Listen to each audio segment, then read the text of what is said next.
Mike's Daily Podcast. Episode 1027. Hello, it's Mike Matthews, broadcasting from Cafe Anyway, located somewhere at the last place on earth in Podcastro Valley, Mont. Today, the return of the much-loved feature called Mike's Cassette Cubbyhole, where we'll hear an interview I did with the famous country singer Gary Allan. Mike's Daily Podcast. Back in the 90s, when he started out. That's right. Also, Bison Bentley. Mike's Daily Podcast. Valentino, Madame Rootabega, the Daily Haley. I know you don't want to hear me complain about waking up early, since I do that every day. And I'm not a morning person, so it's difficult to make this podcast even after some big national game that everybody else is talking about. Mike's Daily Podcast. In 20 days, it's the Academy Awards, so I think I am pretty much out Mike's of topics. Daily Oh, Elton John Podcast. ate at a Pizza Hut, Yeah. and he's retiring from public life. Well, it's the circle of life. I have a lot of Elton John albums. I guess I like them. That's how a lot of Elton John fans are. I guess I like him. Would I pay to go see him? Like $3,000 a ticket or whatever? No. But it doesn't matter anymore. He's retiring. I say good for him. It's in a world where a lot of his mates are passing away, are leaving this plane. It's good to see him take some time out with his kid and everything. You know, I don't know. I can't be an atheist. I guess I don't know if it's because I was raised in basically by the Baptist church. I went to the Baptist. They called it a Baptist day school, which I don't know what that means. It's a school that. When are you going to teach kids at night? Night school is a thing for adults, technically. But anyway, they called it a day school, a Baptist day school, and I went to that for 10 years, 9 years, quite a while. Oh, look, I just walked in. Hello, Michael Matthews, this is Madame Rootabega. You are talking about your past. Yes, my past. And I was at a Baptist school, and I had to learn a Bible verse every week. That's how it was. And the concept of God and Jesus was just drilled into our brains. So as you get older, you think one day, am I thinking this because it's true? Or am I thinking this because it was pushed into my head every day? Now, mind you, my mom never was the type to push it into my head, or my dad. They were more like, think whatever you want. Be a free will, that kind of thing. So it's interesting now that I work for a radio station that is Christian-based, and all morning as I work at this station, I hear preachers talking about the Word of God, and you have to follow this book, the Bible, verbatim. And Jesus said this, and Paul said that, and Leviticus. Oh, look who else just walked in. Right now. Look at this person. Mike, I don't know if I want to be on your religious talk show here today. No, go ahead, Valentino. It's all right. Hey, this is Valentino, the parking attendant. And this is Bison Bentley. Do you know that?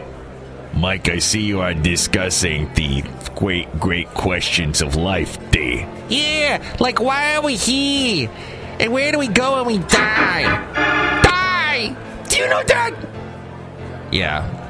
Well, life and death exist together. And I think the greatest recruiter for Christians is death.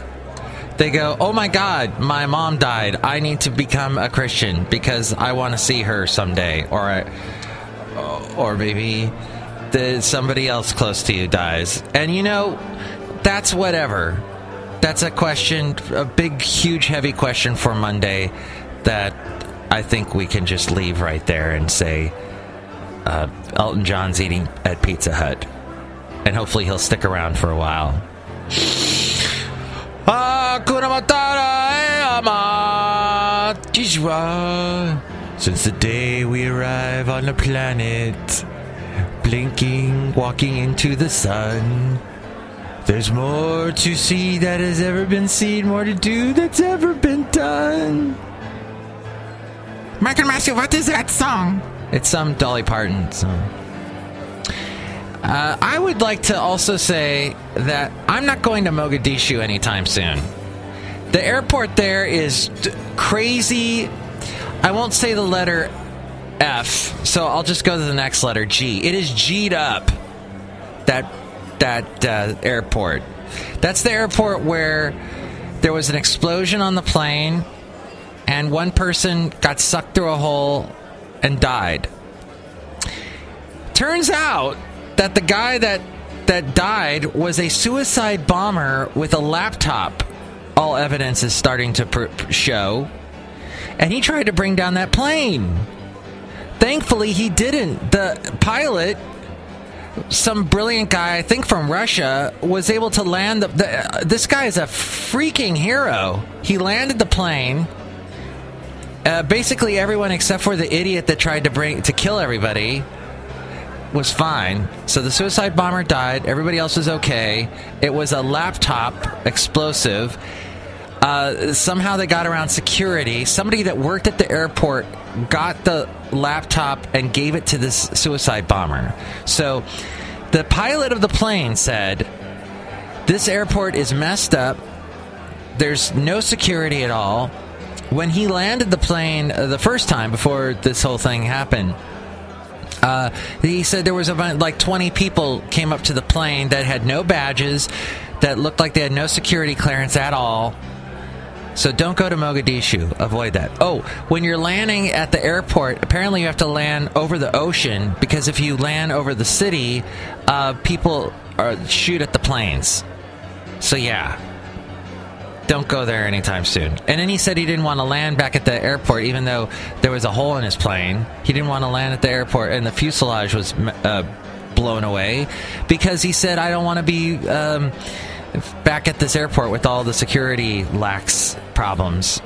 But he was able to land, and he safely rescued all these people on his plane. So, wow, that's a big, crazy story. And then there's a story coming out of New York about a nuclear power plant that's leaking radioactivity to the groundwater on the plant. So that will be an interesting story as that develops today. Gas prices still low, thank you very much. Almost at $2 here in the Bay Area if you go to the really cheap gas stations, which they say don't get cheap gas, it's bad for your engine. No, there's no proof of that. Gas is gas. Go get gas at the cheap station. Wait in line for hours, though, in the process. Not unless you wake up at 4 in the morning as I do. Nobody's at the gas station then. Which brings us full circle. Did you want to say anything else, Valentino? Yeah, I think... I'm afraid after all those stories you have told me today, Mike, I want to, hide and hope that Chris Christie becomes president, because he'll save us there. Yeah, he'll save us. Do you know that? Uh-huh. Madame Rootabega? I'm dating a younger man. Yeah, you always mention that. Okay, well, the website is mikesdailypodcast.com to catch all the past interviews that I've done, to find all the places you can listen to the show, and also if you want to go online there at mikesdailypodcast.com and help us out. But if you're going to shop and buy anything on Amazon, go through that link at mikesdailypodcast.com. And if you buy anything on Amazon, that helps us out. It's a great way to help us out. Did I mention it helps us out? It helps us out. Out. Yeah, you know what? Also, there is the PayPal if you'd like to donate to the show and become an inglorious Mike's Daily Podcaster. And all the Cafe Anyway characters will sing you a song or something. Right, guys? Sure, Michael Matthew, whatever. Yeah, I can sing a little song. Yeah, maybe the Elton John song with the lion. Do you know that? And then there's also the blog, the podcast picture, everything else, mikesdailypodcast.com. Okay, now let's listen to a cassette. This is Mike's cassette cubbyhole. It is called this because I saved the interviews on cassette back then. This was actually when I recorded this. The digital recording technology was barely out, so I had to record it on cassette. 1997, I got to talk to Gary Allan, who just got his start. He had a song called, what was it called? Her Man. Starting today, all I want to be is her man. And then he had another ballad called It Would Be You. He had a bunch of other songs like Watching the Airplanes Fly By and This Is Right Where I Want to Be. He does a lot of great songs, Gary Allan does. So hear this interview. He had his good friend Jake Chely, who was his partner in crime. They wrote a lot of songs together, performed on stage together. Ooh, there's an interesting side note to Gary Allan that you're going to hear right now. Maybe you've caught my show on Country Crossroads that I do on the weekend, and you're like, who's this guy? Oh, I'm listening to his podcast now, and here's this country DJ. Here's a bit of juicy gossip for you, country fan, about Gary Allan. I was once working for a radio station. We had a sales lady that worked for us. The sales girl was hot. She was a hot blonde, and she got to go with my program director to a Gary Allan party. Or a party that Gary Allan was at, something like that. And apparently Gary Allan and the sales girl made out behind some bushes. This is a story that I heard told by many witnesses there. So I don't know if that really happened. Gary Allan's a good-looking guy. It could have happened. Who knows? But anyway, we had a good chat, Gary Allan and I, and Jake Chely, and here it is from 1997 when he first got his start. My cassette cubbyhole. Oh my gosh, it's Gary Allan and Jake Chely. Hey guys, how you doing? Hey, man. How are you? Nice to meet you guys. It's nice to meet you, man. Thanks for popping by the Hey Santa Fe Cafe. Our drink is root beer or sarsaparilla. I'll be having root beer. What about you, Jake Chely? Do you have anything in a carbonated grain beverage? We certainly don't, but I'll look for one. Jim, do we have a carbonated green beverage? Matthew, as you know, I am now the owner of the K Santa Fe Cafe. I do not go and get you anything. Okie-doke. God, he's such a dude. Anyway, Gary, it's nice to meet you. You guys are local boys. Local boys. We're from Southern California ourselves.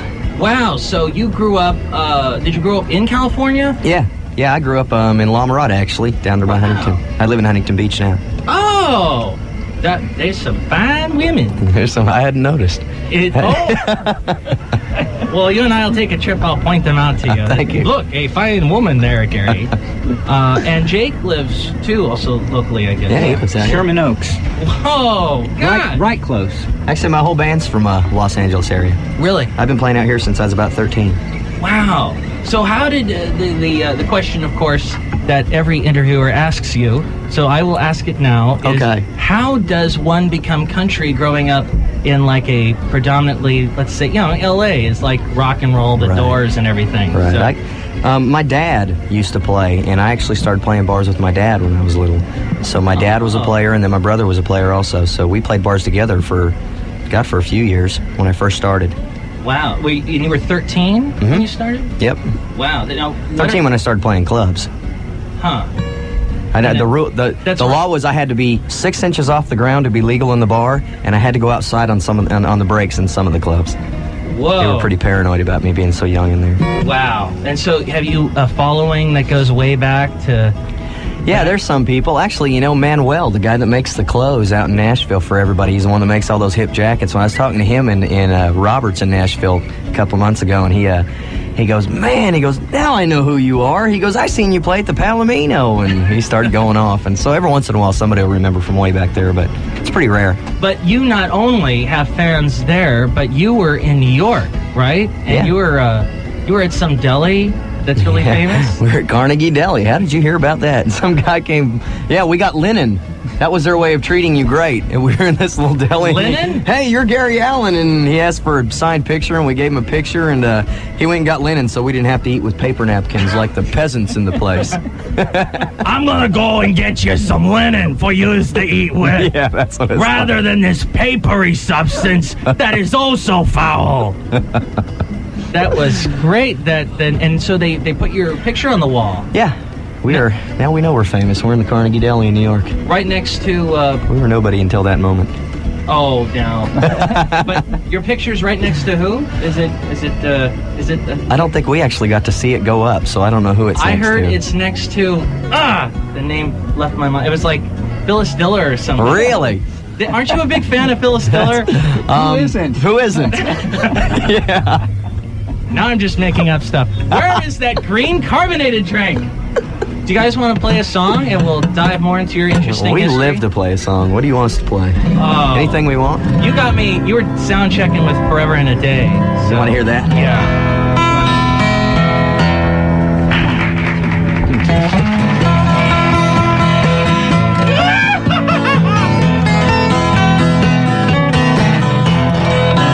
They say nothing lasts forever, honey, I got news. Whoever said that never got the blues from you.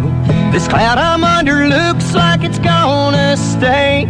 Love is gonna last forever and a day. Nothing's gonna change the way I think and feel. My heart, it's so heavy and my fate is sealed. Stop this misery every night I pray. I know it's gonna last forever and a day. Forever and a day. You're stuck here in my mind. Forever and a day. You're such a long, long time.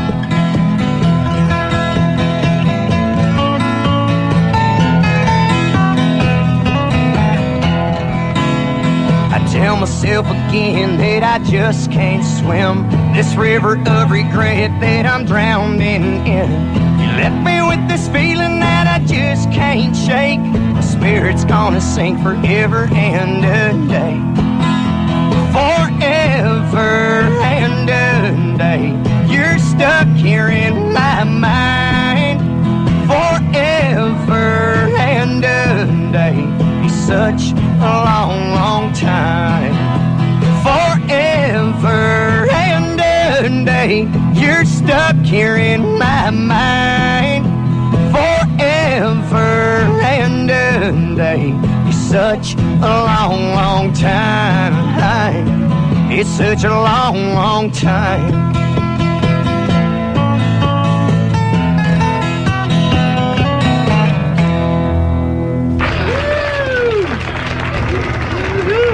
All right, Gary Allan here at the Santa Fe Cafe with Jake Chely. Hi. Welcome. And so we were last talking to you. You were in the Valley. No, wait, you were in Huntington Beach. Yeah. And then something happened. How did you have a record deal when you were younger? Actually, you know what? When I was offered my first deal when I was 15, and my parents wouldn't let me do it. My dad had this thing about, you need to play for the people that love you and the people that hate you and the people that could care less, and then you'll figure out what you like, And I don't think I really understood that till I was about 24, and I'd played clubs for like a good 10 years. And then it's true, you just start really honing in on what you like about country music, and I just started only playing that, and it cost us a lot of things. We weren't allowed to play like the big clubs, because they all wanted you to play the top 40 stuff, but we played so much like Buck Owens and Haggard and stuff like that they told us if we cut a lot of that out, we could play, and we figured we really didn't need to play their club if we couldn't play the stuff that we liked. So anyway. That's great. So I guess I was telling you the other story, we were offered my first deal at 15. They took me to entertainment attorneys, and they just decided that I needed to stay in school until I figured out, Until I got my high school diploma, I guess is what they were trying to say. So anyway, I quit. I got angry at the world and quit playing for a while, in clubs anyway. And when I was about 20, I put together another band, and I actually joined in. That's how I met Jake. I joined another band off an ad out of the Recycler for a guitar player. We know the Recycler well. That's right. And I joined, got the gig as a guitar player. About a week later, I ended up being the singer, and we were auditioning guitar players, and that's how I met Jake here. He came down and auditioned, and he played like 4 songs with this band, and he stopped, and I'll never forget this. He put his guitar back in his case, and he looked over at us and went, this just isn't really the direction I want to head. And then he packed up his stuff, and on his way out, he turned around and looked at me and waved me over, and I walked over there, and he kind of went, "What are you doing with these people?" And I said, "Well, I've been out of the loop for a little bit, I was just trying to get back in." And he said, "Why don't me and you put together a band?" And about 2 weeks later, we did, and that's the band we have today. And played in clubs for a little while, and was offered another deal when I was 22 with this band. And I was... Go ahead. No, sorry. I didn't mean to interrupt you. Too late now. Use it. You may as well run with it now, Matt. Okay, all right. So, what were you doing for a living at that particular time, before you got your record deal the second time?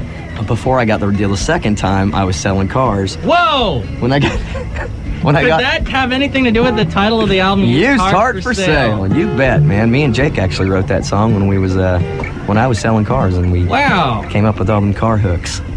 So what's let's say I'm coming up to you, Gary, and I need a car bad, but I know I'm going to haggle with you. Yeah. What would you do with me usually? What would you say? How are you haggling with me? Let's see. Hey, that Lexus there looks really nice. It is. But I think I'll only put this X amount of money down for it. Yeah. And I would say... Can I get a deal? I would say, let me show you something you can afford, Matt. So, but I heard that then somebody contributed money to your second record deal. Actually, what happened is, I lost that first deal and ended up without a job while we were negotiating. It all went to heck, and I was working construction. Sold my construction company thinking I had a record deal. That record deal went to... And then I didn't have a job, so my brother told me I could sell cars with him, so I started selling cars. And this lady bought a truck, and when she did, she brought it back like 3 weeks later to get it washed, and somebody had stuck one of my demos in her dashboard. They must have been listening to it out there or something, because there wasn't in any of the other ones. So she came back and said, "I want to know who's on this tape," and I said, "That's me." And her and her husband just started asking me questions, It wasn't even a big deal. They just said, "How long you been doing it?" And I told them most of my story, and they said, "Well, what's your plan now?" And I said, "I'm going to go to Nashville and make a demo, because I've always made my demos in L.A. And see if I can't make some noise there." And they said, "What's stopping you?" I said, "Money." And they said, "How much?" And I said, like 10, 12 grand. And out of the blue, her husband just kind of patted her on the shoulder and said, "Write him a check." Whoa! And that's what I said. And called Jake and said, "Man, Jake, this lady just gave me 12 grand. That was at 10:32 on a Sunday morning. One of those things that stays with you. So, So she offered, and actually when she handed it to me, I had my family try to give me money to do that, and I never took money from my family because I figured if I ever decide that I've had enough of trying to get a deal, I'd have somebody in my family going, "My butt, I just gave you 10 grand, get yourself back out there." Yeah. And I told this to this lady and kind of slid it back to her, and she laughed at me, and she went, "It's really not that much money to me." She said, "So if it can change your life, you should take it." Wow. And I did, and me and Jake, we have those 2 leather guitar cases that you saw us carrying. Those were the first thing I bought. That and 2 plane tickets to Nashville. We flew to Nashville in September of '95, cut Forever and a Day. These are songs that we brought to town. We cut Forever and a Day, From Where I'm Sitting, Used Heart for Sale, and Of All the Hearts. Those were the 4 songs that we cut that we pitched to the record labels. Flew back home. First people to call was RCA. They said they were coming down on November 8th. And Decca found out they were coming out on the 8th, so they were coming on the 1st. And then Curb showed, and before we knew it, we were in this big bidding war about 5 weeks, 6 weeks later. And nice place to be. Hey, man. So we were able to ask questions, what do you want to change and things like that. And Sheila Shipley of Decca Records, it's a lady that runs Decca. And when I asked her what she wanted to change, she was the only one that really slowed down and said, "What do you mean?" And I said, I've played music my whole life. I said, and if you guys want to change something, I said, music's the coolest thing in my life, and if you guys wanted to change something and have it not be the coolest thing in my life, I think I'd rather stay here and play for $50 and have you guys try to turn me into, like a lot of that pop stuff that you hear out there, because that's just not me. And she got kind of teary-eyed and said, "You know what, you just do what you do, and I'll make sure that, we get it out there." Right on, right answer.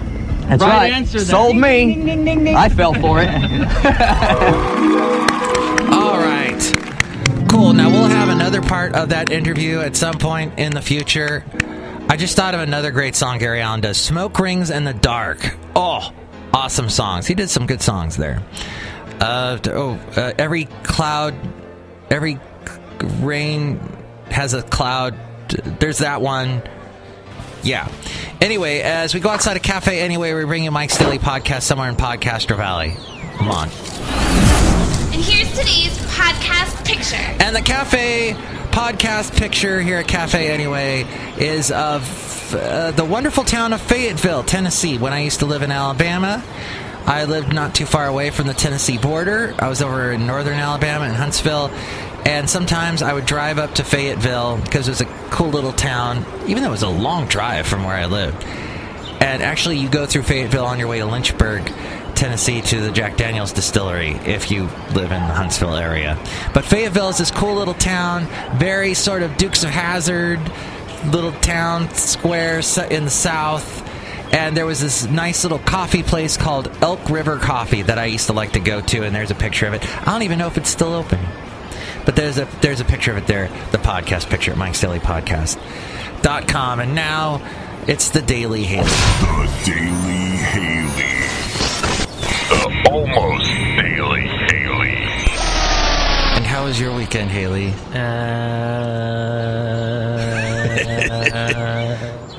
Hello, it's me.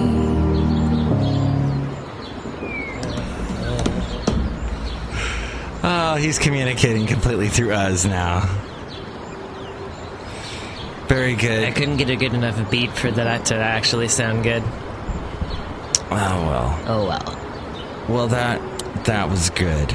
There's a vine of a guy playing his guitar to like a groove while his cat is just sitting on his keyboard, so it's just making this elongated tone. And he's just jamming along to it. That's an awesome vine. It's pretty funny. Cats are funny. Cats are great. They're lots of fun. When I went to the vet the other day, because I go see vets because I'm a dog.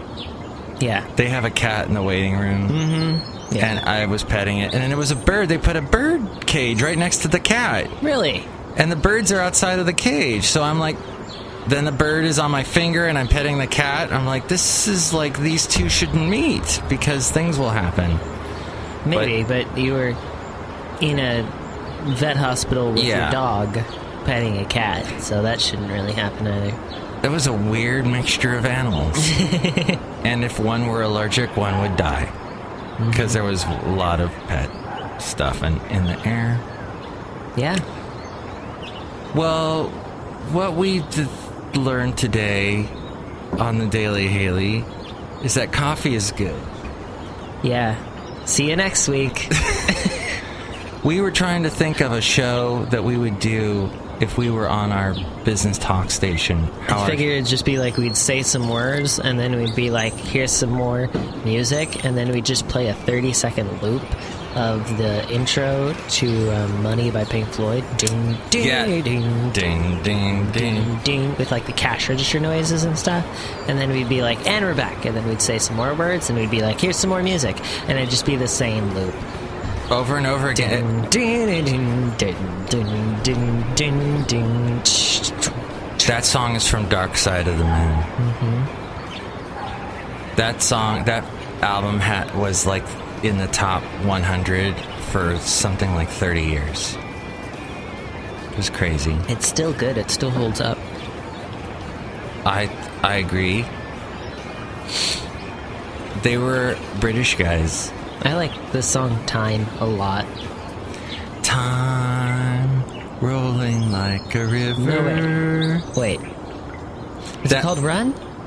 That Run. one, the one Run, song? Run. Nothing like you that. You better sing all day, sing all night. Run. That one's good too. But the one that I was thinking that was written out of extreme fear of flying. Oh. It was on Dark Side of the Moon. And it was like right after the opening track. And it's the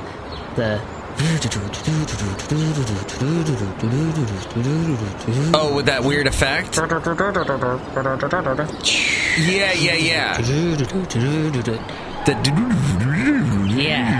Yeah. You know which one I mean.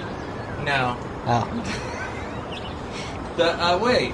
Is it called Run? I think it's called Run. I'm gonna look it up now. It's Dark Side of the Moon. Yeah.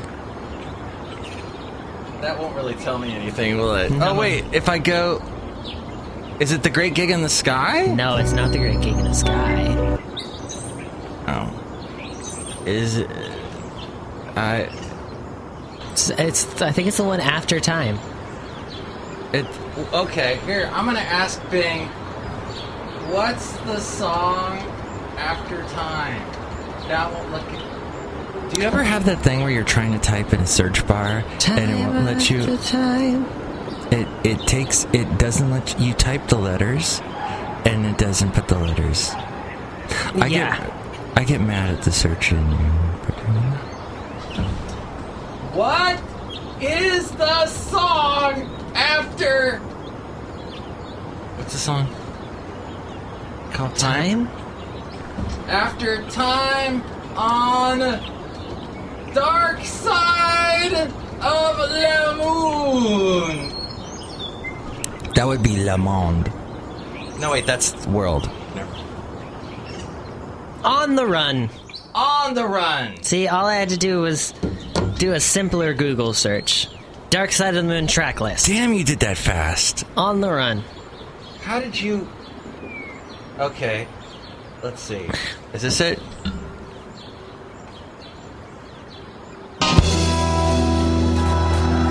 Nope. That was a Dream Theater. Dream Theater's version. I guess. Oh, okay. Here we go.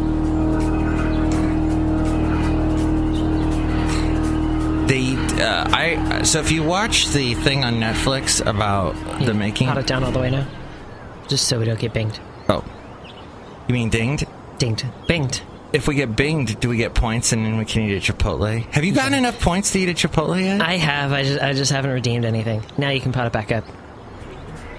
Okay, it was an early, what would we call those keyboard? Moogs? But it was some kind of... boxes.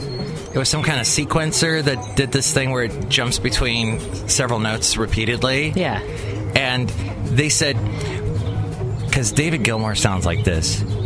We were thinking about doing an actual instrumental where we were going to actually have a song, but then we will play around with this keyboard effect. And we rather like that better instead. It's groovy. Austin Powers. Yeah, baby, yeah. Yeah. Okay. Yeah. We want to hope that you listen to lots of Pink Floyd in your life this week. Because... I guess. Listen to what you want to, man. That's true. Live a free life. Do what you want. Don't let the man get you down. What music are you into these days, Haley? Been listening to a fair amount of shoegaze. Name some shoegaze bands. Let's see. Ringo Death Star. I want to listen to... What is that song? Or what is that band? Something Redhead. My Chemical Romance. My Chemical Romance? Not My Chemical Romance. I always get the bands that are good with their letters in their names mixed Is this up. Ringo Death Star? This is Ringo Death Star. MCR? My Chemical Romance?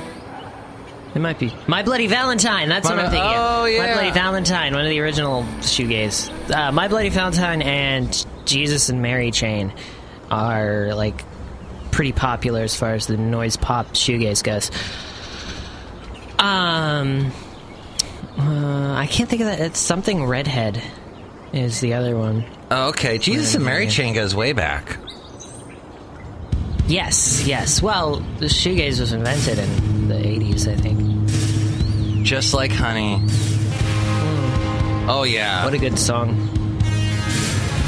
I love that guitar effect. Me too. As she takes on half the world. Oh, that's awesome. You know, I like that music. It really takes me back to UCSB where I went to school. And took tons of drugs? I didn't take drugs in school because drugs are bad, okay? I think I drank a few beers. I was a total square. Now Back you're in- more rounded. Now I'm a roundhead guy because I'm bald. I'm a roundhead guy, and I'm bald. Oh yeah. My dog just died. That's okay, because I'm a roundhead guy. Don't say Basil died. Basil's not limping so much anymore. That's good. Oh, good. Yeah, he was limping, and I didn't know why. And was he a biscuit? He was not a Limp Bizkit, thank God. Oh, we're not playing any Limp Bizkit. We're not playing any Limp Bizkit. I own a Limp Bizkit album, and I've never heard any Limp Bizkit. What was their song? No, I don't know. We don't care. Do you want to hear a little bit of a song I'm working on? Sure. This is called Always Get Pushed Through Doors. Doesn't it sound great? I love it. It's reminiscent of John Cage's work. John Cage didn't even put anything. All right. Kind of reminds me of his work 433. In fact, you might get dinged if you play more than 30 seconds of this. With a new man today. So it's a song about someone seeing an ex-girlfriend with some other guy. Snow turned into... Yeah. Make her world turn. And now I learn. Do you like the little something? I always get pushed through doors. That's the chorus. I always get pushed through doors. I always get pushed through doors. So sort of like, someone getting pushed around in life. Sort of metaphorical. Or metaphysical. It's meta 6 in the morning. Dr. Seussical. All right. Oh, let's recap Super Bowl. There was a ball. Guys played. A ball was thrown. Mm-hmm. I actually watched some boxing on Saturday night. Who like was... some MMA people. I don't know. I was just out at Chili's and it was on the TV. There was these two heavy-set guys. Uh-huh. And, one would, go for, a punch, and then just tap the other guy, and then the other guy would dance backwards. And they did that for, 5 minutes, and then one of them won by unanimous decision, apparently. Oh! Yeah, I don't know how that game works. Yeah. Something about they have to inflict bodily harm. I guess so. What was that? What did you eat at Chili's? A guacamole burger and a Long Island iced tea. Damn, that sounds good. It was. And it got you properly blitzed. It did. I think... Oh, I want to ask you. When we did that podcast the other day, when you ranted about the brothers or whatever... Oh, yeah, the YouTube stuff. We got 60 downloads. Really? On Spreaker. No way. Did you repost that somewhere? No, I didn't do a damn thing. Did someone repost it? Not as far as I know. 60's a lot. Yeah. And that's not you, playing it off 60 different computers, is it? No, I listened to it once. Weird. Wow. It was a fun rant. I guess so. Did you put it in, the tags? No, I forgot to put the whole, whatever the brothers' names. Yeah, that's so weird. I should have put that in the tag so people looking it up would go, What is this thing about the... Oh, yeah, I don't know, this guy's in a cafe or something, I don't know, whatever. What's going on? Yeah. I work with this guy at the other station who's about 20, and he says, "Hey, man, I just did a podcast." I'm like, "Oh, great." He's like, "Yeah, it's a sports podcast." But, he had it all on the left channel, so, I don't have the technology to make this sound like it's in the left channel.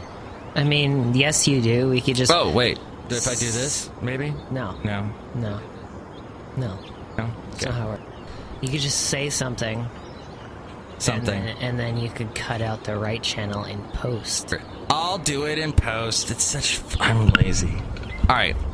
What ended up happening was he said that he worked on the podcast for 5 hours because he was cutting out all of his uhs. Oh, no! And the podcast was an hour and a half. Oh, no!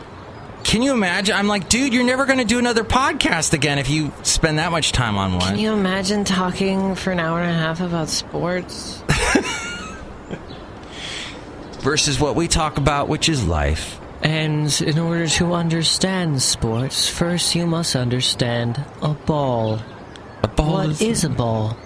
Some may say it is a round, spear-shaped object, usually made out of some sort of cloth and filled with a bouncy material or air.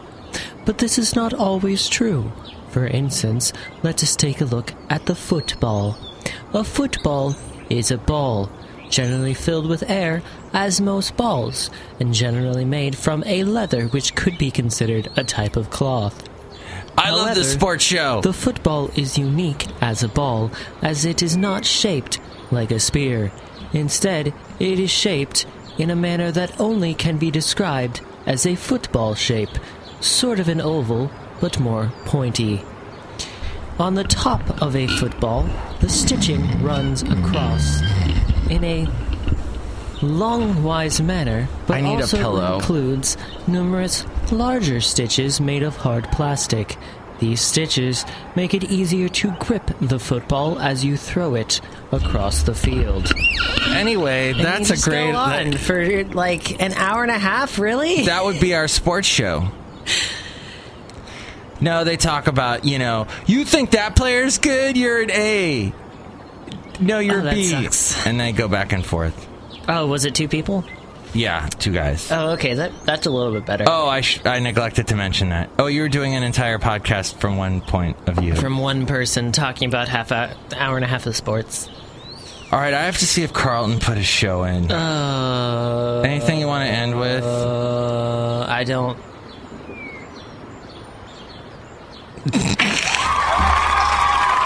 Oh, Haley died. I hope he finds some cool place in the afterlife to go to. And that's what Christianity is all about, trying to find a cool place to go to after we die. But yes, next show, we're going to bring you the return of the much-loved news segment called This Is Interesting, where we'll bring you some interesting stuff you didn't know. Plus, we'll hear from Chely Shoehart, Floyd the Floorman, and John Deere, the engineer. Mike's Daily Podcast is written and produced and performed by Mike Matthews. His podcast is super easy to find. Download or listen to his show and read his blog at mikesdailypodcast.com. Email Mike now at mikesdailypodcast@gmail.com. See you tomorrow. Bye!